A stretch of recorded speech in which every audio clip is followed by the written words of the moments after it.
تو یہ تو پہلے ہی صاف کر دیا آپ کو. لیکن ایک اور تھوڑی سی بات، وہ یہ کہ سب کچھ مل جانے کے بعد بھی اختیار دیا ہے اللہ نے، تو انسان اپنے اختیار سے پھر سکتا ہے. تو اللہ نے کہا یہ سب دینے کے بعد کہیں دماغ نہ یہ ہو جائے کہ اب تو سب مل گیا ہے، تو اب دیکھ لیا جائے کہ یہ اپنے اختیار کے بعد بھی آزمائش میں پورا اترتا ہے کہ نہیں اترتا. توجہ ہو گئی آپ کی؟ تو اب اس کی تصدیق کیسے ہو؟ اگر انہوں نے بستر پر لیٹ کے اپنے جان کو جوخم میں ڈال کر کے نبی کی جان بچائی، اگر انہوں نے جنگ خندق میں مقابلے میں گئے، اور اگر انہوں نے تلواروں کے درمیان نمازیں قائم کی، یہ سارے کام انجام دیے، تو یہ سارے ان کے کام جو ہیں کس لیے، کس وجہ سے؟ جو اقتدار پائے تھے اس اقتدار کی وجہ سے، اس کو ثابت کرنے کے لیے کہ جو عہد کیا ہم پورا کر رہے ہیں، ہم عہد سے پھر نہیں رہے ہیں. تو ہمارا پورا عہد جو ہے وہ یہاں پر تسلیم ہے. لہذا ہر ایک موقع پہ جو کہا اس میں صادق اور سچے نکلے. اب اس کی تصدیق کہ جو انہوں نے کیا تھا وہ واقعی وہی آزمائش تھی کہ نہیں تھی. توجہ کر رہے ہو میری بات کو؟ یہ آخری بات ہے، سمجھ لو. خالی میں نہیں کہتا کہ تعریف فریف کرنا، صرف سمجھ لو کہ پھر آخر اس کی تصدیق اور اس کے مطابق ہے کہ نہیں، اس کا سرٹیفیکیشن کہاں سے ملے گا؟ ہے نہیں سوال؟ تو اسی کے جواب میں یہ پورا قرآن ہے.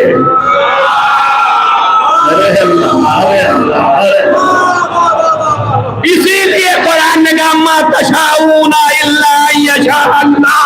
آپ تو کچھ چاہتے ہی نہیں، وہی چاہتے ہیں جو خدا چاہتا ہے. صلوات علی محمد وآل محمد.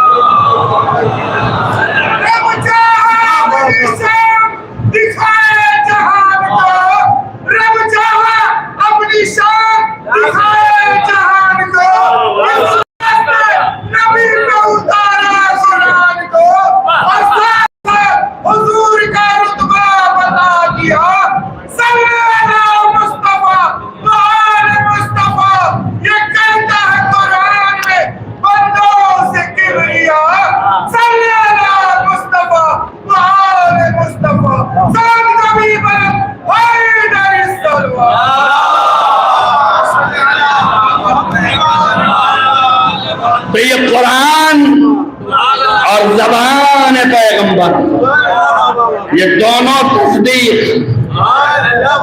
یہ قرآن اور جب پیغمبر کی باری آئے تو ان کی تصدیق کے لیے یہ قرآن اور زبان علی. ارے بھائی سمجھو، علی کی تصدیق نبی اور خدا، اور نبی کی تصدیق علی اور خدا. ارے اگر یہ نہ ہوتا تو کبھی نہ کہتا پیغمبر کب کرنا. اگر یہ کمبخت تمہیں رسول نہیں مانتے تو کوئی حرج نہیں. کفا باللہ، پھر اللہ کافی ہے، اور وہ کافی ہے جس کے پاس علم الکتاب موجود ہے. صلوات علی محمد وآل محمد.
اب لہم سے بتا دیجئے کہ کون مقبول الہی ہے. یہ ہے تصدیق. تو امانت الہی کو اٹھانے والے یہ افراد تھے. لہذا ولایت الہیہ جو ہے یہ عظیم ہے اور اس کی پاسبانی ہے. مولا علی کی مدد نہیں ہے کہ مولا علی کی مدد کے لیے حضرت زہرا بڑھ گئی. ولایت الہیہ کے تحفظ کے لیے آگے بڑھ گئے. سمجھ میں آیا نا آپ کو؟ کوئی یہ سوچ لے ان کے میاں تھے، شوہر تھے اس لیے چلی گئی، ابا کے چچادار بھائی تھے اس لیے چلی گئی، اس لیے نہیں گئی. ولایت الہیہ کے تحفظ کے لیے گئی. اور ایک بات آن پڑی تو سنتے جائیں. یہ اعتراض دشمنوں کی طرف سے آتا ہے اور کہتے ہیں کہ دنیا میں وہ آدمی غیور ہوتا ہے، غیرت مند ہوتا ہے جو وہ کبھی عورت کو آگے نہیں بڑھاتا. تو جب دشمن آ کے آگ و لکڑی لے کے کھڑے تھے اور ہلا رہے تھے گھر، تو علی کو آنا چاہیے تھا. علی کیوں نہیں آیا؟ زہرا کو کیوں بھیج دیا؟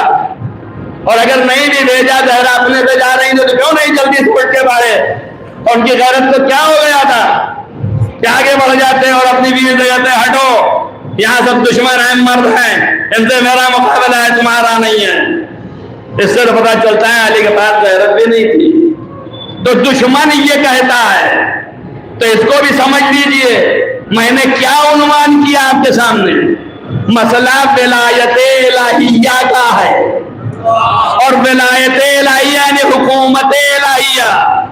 تو جو حکومت الہیہ ہے اس کی سیاست الہیہ ہوگی. وہ حکومت کی سیاست سیاست انسانی نہیں ہوگی، سیاست الہیہ ہے. تو اب میرے سمجھ سے سن لیجئے نچوڑ تاریخ کا، اور اس کے بعد آپ سوچئے گا جا کے گھر میں. تو جو کہتے ہو کہ کیوں نہیں آئے اور زہرا کیوں آ گئی، ان کے غیرت کو کیا ہوا، تو سمجھ لو تاریخ کو. یہ جتنے لوگ آئے تھے یہ پلان کر کے آئے تھے، اپنی سیاست لے کے آئے تھے کہ جیسے ہی ہم تلوار کا سرمٹ دکھائیں گے تو علی باہر نکلیں گے، اور جب تیش میں باہر نکلیں گے تو سر قلم کر لیں گے اتنے آدمی مل کے. چونکہ دفعتاً کسی کو قابو میں کرنا آسان ہوتا ہے. تو یہ سوچ کے آئے تھے، اور جب ہم یہ کریں گے تو ہوگا کیا یہ سمجھ لو. یہ چونکہ ہمیشہ آپ دیکھ رہے ہو اس وقت میڈیا کو، میڈیا میں سیاستیں تو دیکھ رہے ہو نا دنیا کی. جو جھوٹا ترین ہے وہ اپنے کو سچا بتا رہا ہے کہ نہیں بتا رہا ہے. تب اس زمانے کے نقشے کو دیکھیے آپ. تب انہوں نے یہ پلان کر کے گئے، اور جب علی آئیں گے باہر تو ہتھے تو آئیں گے. وہ تو جان رہے ہیں کہ ہم للکار رہے ہیں، تو تلوار و ذوالفقار لے کے باہر نکلیں گے اور ہم مار لیں گے، دبا لیں گے. تو دنیا کو یہ بتائیں گے کہ ہم گئے تھے خالی اس کے لیے کہ چلیے دعوت دینے کے لیے، مگر انہوں نے حملہ کر دیا تب تو بچانا لازم ہے. ارے نہیں سمجھے گا. اما جو یہ کر رہے تھے اس کو علی کے سر رکھنا چاہ رہے تھے. میرے مولا نے اس نقش کو برآب کر دیا. زہرا آگے بڑھ گئی، مولا پیچھے رہ گئے. قیامت تک کے لیے ظالم کا پلان بھی سمجھ میں آ گیا، ظالم کا ضرور بھی سمجھ میں آ گیا. صلوات پڑھیے محمد والے محمد.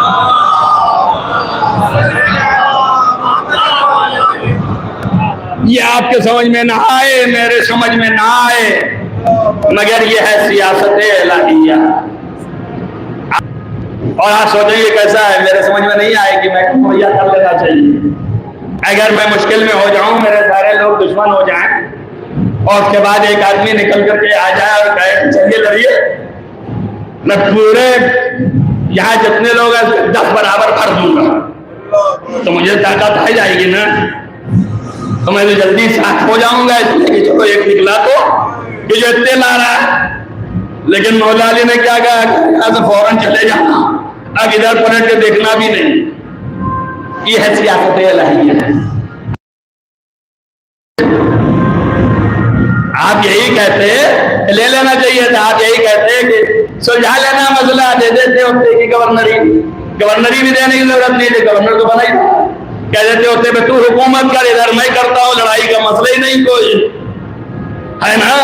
لیکن نہیں کیا. کیوں؟ یہ ہے سیاست الہیہ.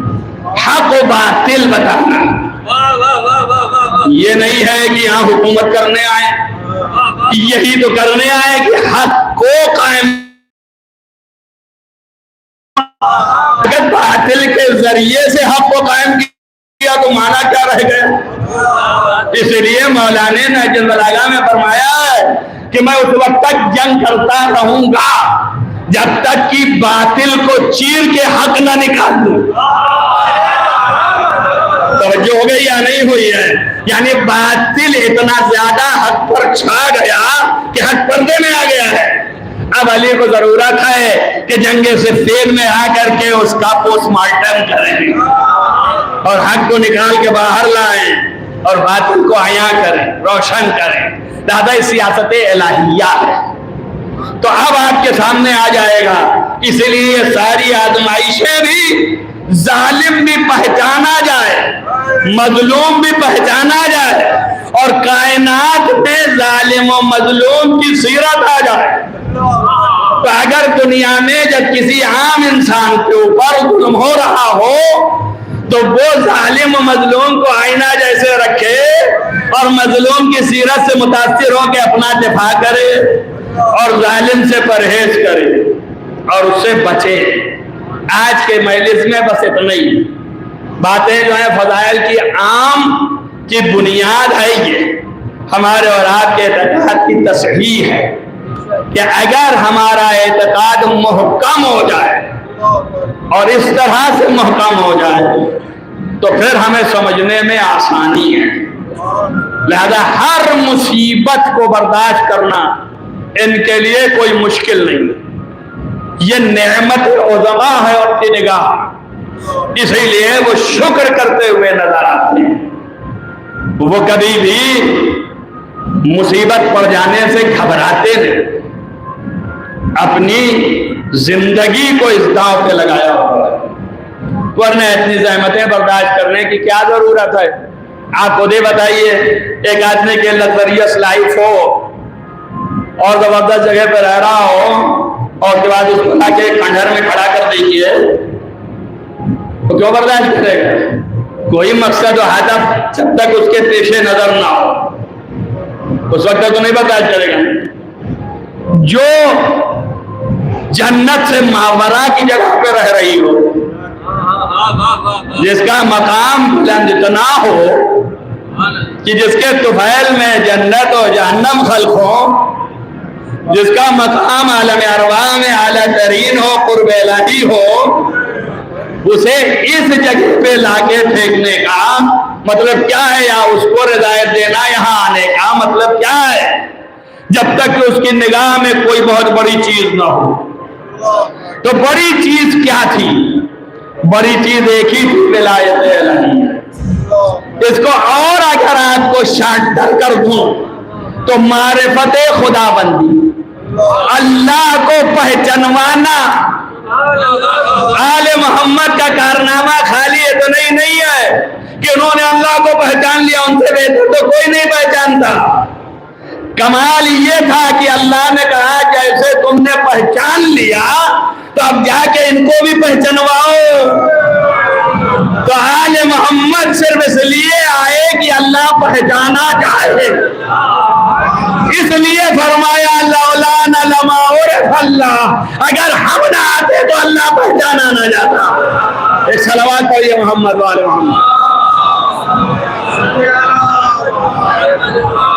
ابھی جو وقت تمام ہو گیا آپ کے مطابق، چونکہ مطالب سخت ہیں تو ان سخت مطلب میں یا تو ایک ہی بات کہی جائے اور جو نتیجے نکلنے اس سے ریلیٹڈ وہ نہ کہی جائے تو فائدہ نہیں، اور جب وہ باتیں سخت کہی جائیں گی جو بنیاد ہیں تو وقت لگے گا سمجھنے میں، سمجھانے میں۔ تو اس لیے آپ کو یہاں تک پہنچنے کے لیے اس کے لیے محمد و آل محمد نے زحمت برداشت کی۔ اگر آپ دقت سے توجہ کریں گے تو ان کا قرب خدا بندی اتنا زیادہ وہ ہے، اللہ سے قریب ہونا اتنا زیادہ اللہ کو محبوب کو پسند ہے کہ اپنے اسی حال میں رکھنا چاہتا ہے۔ اسی وجہ سے جس کو بہت زیادہ آپ سمجھ لیجئے، میں آگے الفاظ نہیں میرے پاس، نوح کو 950 سال اور 1000 سال اور 2000 سال اور ان کو 62 سال. کاہے کے لیے 62 سال؟ کیا اس لیے کہ محبوب بغیر تیرے میرا دل نہیں لگنے والا. اب میرے پاس الفاظ نہیں ہے بیان کرنے کے لیے. تو قرب خدا بندی کی وجہ سے اللہ نے انہیں اٹھا لیا، مختصر وقت میں اٹھا لیا، آخر میں سب کو بھیجا، اتنے دن تک ساتھ رکھا. اسی لیے میں اپنے لفظوں میں نہیں کہہ رہا ہوں، ایمان کے لفظوں میں کہہ رہا ہوں. ہاں ایسا قرب ہے خدا سے، اتنا محبوب ہے کہ جلدی اٹھا لیا. تو عزیزو ہر ایک کی محبوبیت ہے. اب ہر ایک کی محبوبیت کے اعتبار سے وہ 62 سال 63 سال 55 سال 57 سال 58 سال 28 سال مختلف امتحانات کے دور بھی ہیں. اور ایک کی عمر کل 18 سال، یہ بھی محبوبیت ہے. اللہ کے نزدیک اتنی قربت ہے کہ اللہ نے کہا کہ اب ادھر آ جاؤ. مگر عزیزو تمام مصیبتوں کے بعد نبی نے، ظاہر ہے کہ ساری مصیبتیں اولاد نبی پر، نبی کے اوپر ہے، اور نبی نے جتنی خود مصیبت ذاتی اٹھائی ہے وہ نبی کی ہے. تبھی نبی نے کہا ما اوذیتم، تم لوگ اور ما اوذیتم، کوئی نبی بھی ایسا اذیت نہیں دیا گیا جس طرح مجھے اذیت دی گئی ہے. تو پیغمبر کو اذیت دی گئی اور پیغمبر کے آل کو اذیت دی گئی. وہ وقت نہ رہا کہ جس میں یہ بتایا جاتا کہ مصیبتوں کی انتہا ہو گئی.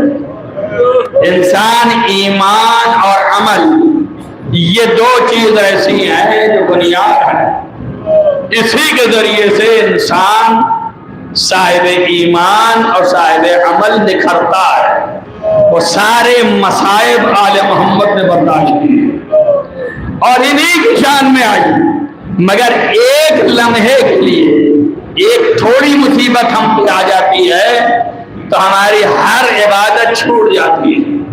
لیکن عزیزو غور کیجئے گا، قرآن نے کہا کہ کچھ ایسے ہم نے پیدا کیے ہیں کہ وہ کھڑے ہی عبادت کرتے ہیں اور پھر کبھی بیٹھ کے عبادت کرتے ہیں اور وہ کبھی لیٹ کے عبادت کرتے ہیں اور کبھی اپنے پہلوؤں سے عبادت کرتے ہیں. روایتوں میں یہ آیا کہ آیت کے مصداق حضرت سیدہ ہیں کہ والا جنوبہم، یعنی اپنے پہلو کے بل سے لیٹ. عزیزو جس کا پہلو شکستہ تھا اس حالت میں بھی اللہ کی عبادت کرتی تھی. جب تک سیدہ شکستہ پہلو کے ساتھ چل سکی، چل کے عبادت کیا، اور جب چل نہ سکی تو بیٹھ کے عبادت کیا. عزیزو جب بیٹھ نہ سکی تو بستر پہ آ گئی، پہلو بدلنے لگی، پہلو اس پہلو اور اس پہلو، کیوں؟ اس لیے کہ یہ شکستہ ہو چکا. عزیزو یہ جملے ہیں کہ امام صادق علیہ السلام نے فرمایا کہ بی بی سیدہ 18 برس کے آقا قد و قامت لحیم و شہید تھا، لیکن جب دنیا سے اٹھی تھی تو سارت کل خیال، تو آپ ایسے ہو گئی کہ ایک تصور خالی رہ گا.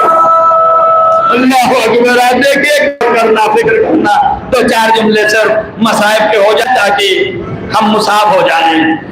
یہ عظمتیں حضرت زہرا اللہ السلام کہ جن کی یہ عظمتیں ہوں، جن کی یہ بلندی ہو، کہ جس کے لیے خدا نے یہ اہتمام کیا ہو، وہ بیوی پہ ظالمین ایسے برس پڑے. آپ اور ہم آج سنتے ہیں تو آنسو آ جاتا ہے. تو آپ انصاف سے بتائیے جن بچوں نے آنکھوں سے دیکھا ہے کہ ان کی ماں کے اوپر کوڑے پڑ رہے ہیں تو ان کا کیا عالم ہوگا. عزیزوں روایتوں میں ملتا ہے کہ جب مغیرہ کو دیکھتے تھے امام حسن علیہ السلام تو رونے لگتے تھے اور کہتے تھے خدا کی قسم تو ہی نے میری ماں کے پہلو پہ تازیانے لگائے تھے. جزاکم ربکم خیر الجزا. آپ سوچیے اور غور کیجیے دینے جائیں سوائے اس کے اور کچھ نہیں ہو سکتا کہ تصور کیا جائے۔ عزیزو غور کرو، بی بی کے لیے اتنا شوق تھا، اتنا شوق تھا، رسول کا اٹھنا اتنا بڑا غم تھا کہ ہر دن اور رات روتی تھی۔ اہل مدینہ نے کہا کہ آپ کے رونے کی وجہ سے ہمیں تکلیف ہوتی ہے، لہذا آپ ایک وقت روئیے، تو آپ نے 2 وقت میں سے ایک وقت معین گھر میں کر لیا اور ایک باہر کر لیا۔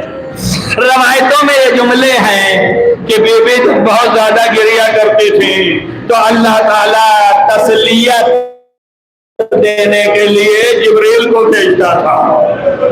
ہمیں صادق فرماتے تھے کہ جبریل آ کے تسلیت عرض کرتے تھے، وَيُحَدِّثُ اور آپ سے گفتگو کرتے تھے اور کہتے تھے ذرا اپنے آپ کو سنبھالو، تمہارا بابا بڑی اچھی کہتے ہیں، تسلی دیتے تھے، تسلی دیتے تھے۔ عزیزو تسلی دینے کی ایک بات یاد آئی تو آپ یاد رکھیے، تسلی دینے میں کیا ہوتا ہے؟ دلاسا دینا کہ آپ کا رونا رک جائے، آپ کا غم چھٹ جائے۔ امیر المومنین علی علیہ السلام کے سر پہ جب ضربت لگی تھی تو سارے لوگ جب آتے تھے تو آپ دلاسا دیتے تھے، لوگ روتے تھے دیکھ کے چاہنے والے کہ مولا آپ ہم چھوٹ جائیں گے، تو دلاسا دیتے تھے۔ روایت میں ہے کہ جب امام حسن امام حسین آئے اور پیر پکڑا تو آپ نے دلاسا دینا شروع کیا، تسلا، اور آپ نے تسلیت دیا کہ آگے ڈرو نہیں، یہ دنیا ہے، یہاں تو سب کو یہ مزہ چکھنا ہے، اور بچوں کو دلاسا دے دیا۔ مگر امیر المومنین کی ایک کیفیت ملتی ہے عزیزو، صرف ایک جگہ پہ ہے کہ جب زینب علیہ آ گئی تو علی نے دلاسا نہیں دیا، جیسے ہی دیکھا کہ زینب رو رہی ہے تو علی بھی رونے لگے، یعنی علی بھی ضبط نہ کر سکے۔ عزیزو روایتوں میں ہے کہ حضرت سیدہ کی شہادت پر علی ابن ابی طالب ایسے روئے کہ منہ کے بل زمین پہ گر پڑے، جزاکم ربکم خیر جزا۔ عزیزو لکھا ہے کہ علی کہتے ہیں میں صبر نہیں کر سکتا،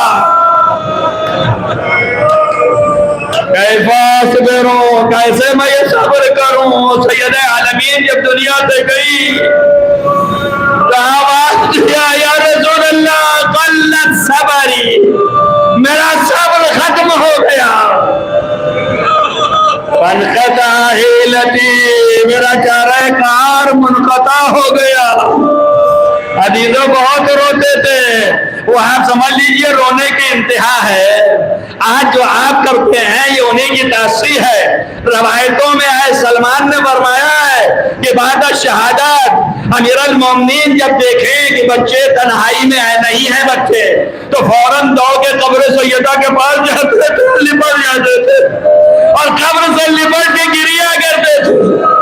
جب بچے ادھر ادھر دیکھیں کہ بابا دکھائی نہیں دیتے تو سیدھے قبر کے پاس پہنچتے تھے اور دیکھ کر کے باپ کا ہاتھ پکڑ کے چومنے لگتے تھے، آواز دیتے تھے بابا ارے آپ یہاں پاس، اور پھر بچے بھی گریا کرنے لگتے تھے، بچوں کو سینے سے لگا کے رونے لگتے تھے، فرماتے تھے فاطمہ تمہاری اولادیں آ گئی ہیں۔ عزیزو اس قدر ستائی ہوئی بی بی دنیا سے گئی کہ مولا کائنات کو اس قدر غم تھا، اس غم کا کوئی مداوا نہیں ہے کائنات میں۔ ہم اور آپ جو گریا کر رہے ہیں یہ خود ہمارے آپ کے گریا کی کوئی حیثیت نہیں ہے، ہماری آپ کی نگاہ میں کیا حیثیت ہے؟ کچھ بھی نہیں، لیکن ان کی نگاہ میں بہت حیثیت ہے، بڑی عظمت ہے۔ یہی آنسو اس منزلت تک کو پہنچے ہوئے ہیں کہ اس موتی کا خریدار حشر میں کوئی نہیں ہے سوائے خدا کے، کوئی یہ گرا بہا قیمت نہیں دے سکتا سوائے خدا کے۔ اور پیغمبر ختمی مرتبہ سے پوچھا گیا کہ آپ کے غم میں رونے کے آنسو کی قیمت کیا ہوگی تو آپ نے فرمایا کم ترین قیمت شفاعت ہے، کہ بی بی شفاعت کرے گی، حضرت سیدہ شفاعت کرے گی، ہم شفاعت کریں گے، علی شفاعت کریں گے، حسن شفاعت کریں گے، حسین شفاعت کریں گے۔ عزیزو وہ گریا اس حد تک ہے۔ سلمان فارسی کہتے ہیں ہم جب کبھی بھی امیر المومنین کے پاس جاتے تھے حضرت سیدہ کی شہادت کے بعد، ہم کو دیکھ کے ہی رونے لگتے تھے. عمار یاسر مقداد کہتے ہیں ہم قریب ہوتے تھے تو امام امیر المومنین رونے لگتے تھے. ہم قریب پہنچ کے ہاتھ چومتے تھے, کہتے تھے مولا صبر کیجیے. تو وہ ایک ہی فکرہ کہتے تھے کیسے صبر کروں, میں اس کے بارے میں کیسے صبر کروں جس نے اپنی مصیبت کو چھپا لیا, مجھے نہیں بتایا. اے سلمان, جب میری نگاہیں پڑی غسل کے وقت تو میرا کلیجہ کباب ہو گیا کہ ظالموں نے اتنے ضرب لگائے تھے کہ سیدہ کا پوشت جو ہے وہ سیاہ پڑ گیا. عزیزو آپ توجہ کریں, یہ کتنی بڑی مصیبت ہے کہ پشت سیاہ ہو گیا. ہاں میں تو نہیں کہوں گا بی بی جو مقاتل دیکھے ساری مصیبتیں کربلا کی آپ کے پاس ہیں, یقیناً میں نے یہ بھی دیکھ لیا کہ ظالموں نے کوڑے بھی مار دیے, ظالموں نے تماچے بھی لگا دیے, ظالموں نے در بھی گرا دیا, ظالموں نے اس کی نیکیں بھی چب گئی. لیکن اے سیدہ, میں ایک وقت حسین عالی مقام پر اتنے مظالم ہوئے ہیں, میں اتنے کہوں گا بی بی آپ کو ابھی نیزے کا زخم تو نہیں ملا نا, لیکن حسین کے دل سے پوچھئے کہ جب آپ کھوڑے پہ تھے تو ایک نیزہ ادھر لگا تو پہلے سے نکل گیا, عزیز ایک نیزہ ادھر لگا تو سینے پہ آگے پیچھے پہنچ گیا, ایک نیزہ ایسے لگا کہ ڈگمگا گئے. اے سیدہ, آپ کو در و دیوار میں ضرور پیسا گیا لیکن آپ کے سر پہ کوئی گرج نہیں لگا.